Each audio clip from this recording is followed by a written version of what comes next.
ఇది road 30 feet road అనమాట.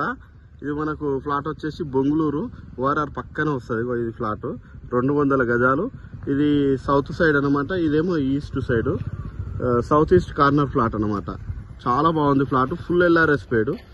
Size కూడా చాలా బాగుంది. 40-45 సైజ్ వస్తుంది. ఇగో ఇదేమో 25 ఫీట్ రోడ్డు, అదేమో 30 ఫీట్ రోడ్డు. 2 రోడ్లు కార్నర్ ఫ్లాట్ అనమాట. 200 గజాలు ఫుల్ ఎల్ఆర్ఎస్ పేడ్. ఇది ఫ్లాట్ అయితే చాలా బాగుంది. మనకు సరౌండింగ్స్ ఇది వచ్చేసి ఓఆర్ఆర్ ఎగ్జిట్ అనమాట. మన బొంగుళూరు ఓఆర్ఆర్ ఎగ్జిట్ దాని పక్కనే వస్తుంది. పక్కనే అంటే కొంచెం పక్కన మళ్ళీ రోడ్డు ఫ్లాట్. ఇది 200 గజాలు south east corner full LRS paid. 40-45 size. South side 30 feet road, east side 25 feet road. Ready to construction. ఎందుకంటే ఇక్కడ కొద్ది దూరంలోనే ఇల్లు ఉన్నాయి. ఇన్వెస్ట్మెంట్ పర్పస్ అయినా ఫ్యూచర్లో తొందరగా ఇల్లు కట్టుకోవడానికి కూడా మనం తీసుకోవచ్చు. ఇది ఫ్లాట్ చాలా బాగుంది.